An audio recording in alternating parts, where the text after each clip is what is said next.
Au TVR Soir du lundi 21 mars.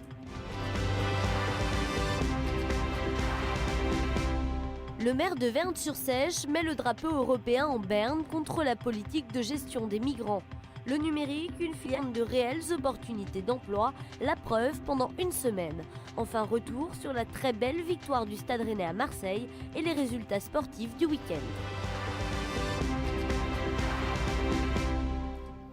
On ouvre ce journal avec notre chiffre du jour. Déjà 10 morts sur les routes brétiliennes depuis début 2016. Une augmentation de 25% par rapport à 2015 qui incite les autorités à amplifier les opérations de prévention routière.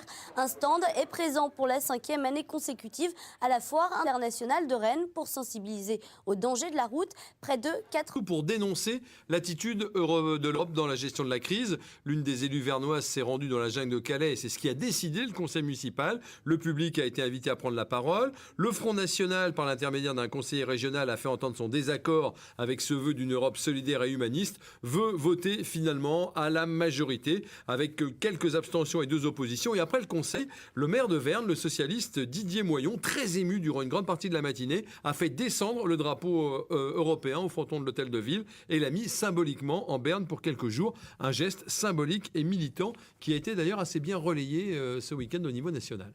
Pourquoi cette initiative vient de Verne ? Verne, c'est une commune qui a traditionnellement une réputation d'accueil des étrangers. Elle a accueilli au fil des conflits des Kosovars, des Géorgiens, des Congolais. Un accueil et une intégration qui se font sans problème. Verne a tout prévu depuis janvier pour accueillir d'autres migrants, mais rien n'arrive pour le moment. Est-ce qu'on sait si d'autres communes décident de suivre ce mouvement ? Alors dans la salle du conseil municipal de Verne, samedi, il y avait une députée, Marianne Chapdelaine, et il y avait également les maires de Laillé et de la Chapelle-Thoireau qui envisagent de faire la même chose, mais pour que le petit ruisseau devienne une grande rivière, eh bien, il se passera certainement beaucoup de temps. Merci beaucoup Vincent pour ces précisions.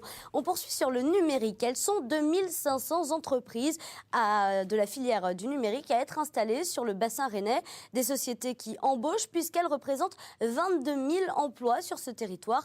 Alors pour favoriser ce marché du travail, la Maison de l'emploi de l'insertion et la formation organisent cette semaine 5 jours dédiés au numérique. Plus d'explications avec Raphaël Tondrieu-Gauthier.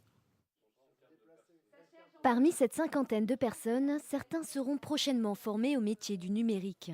Pour cela, pas besoin de qualification particulière, il suffit de s'inscrire au sein d'une formation organisée par une structure labellisée Grande École du Numérique.